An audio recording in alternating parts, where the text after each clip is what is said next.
Hey friends, Carl Rabke here from Embodiment Matters, and I wanted to make this short video today to talk about our upcoming June online embodiment lab that begins Monday, June 8th. And the theme for this month is the Somatics of Awakening, Embodying Loving Presence. And for those of you who aren't familiar with the Embodiment Lab, this is a monthly online course that Erin and I teach where we take a certain theme and dive into it through weekly guided movement lessons, embodied meditations, talks, and some really rich discussions in live Zoom calls with this community from around the world.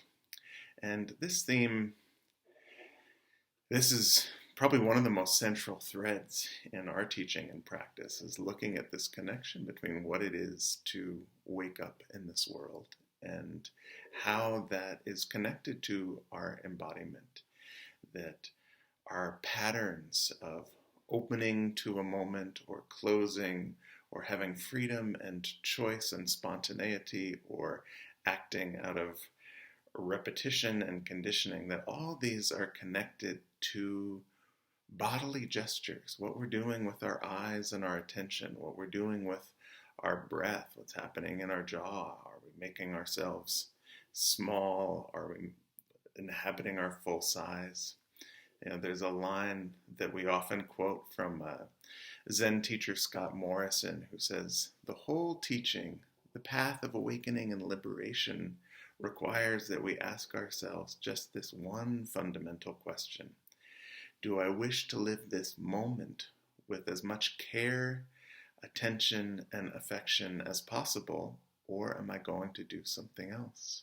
There's no point in judging the something else as either good or bad. It's just important to know who's making the decisions.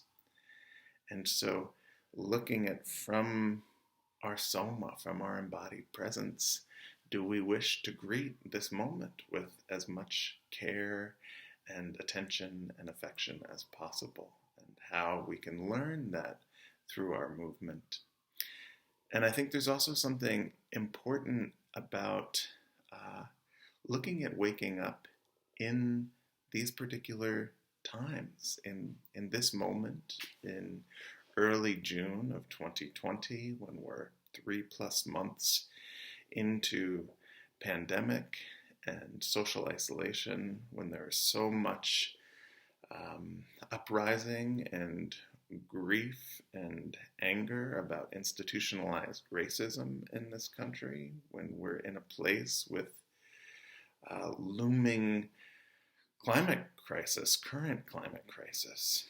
And how do we greet these? Because our patterns of waking up to the realities of racism, to the realities of climate, are also bodily gestures, and we'll be exploring all of that in this course.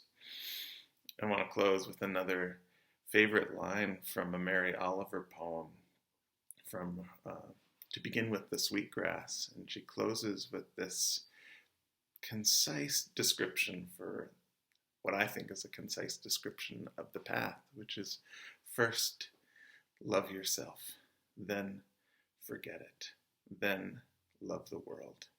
And how can we do that bodily to grow enough embodied presence and care and resilience to really care for ourselves, and then to not let that be so centered, but to forget that, and then bring our care and our gift to what's needed in the world right now. So we look forward to having you in this month of exploration of the somatics of awakening.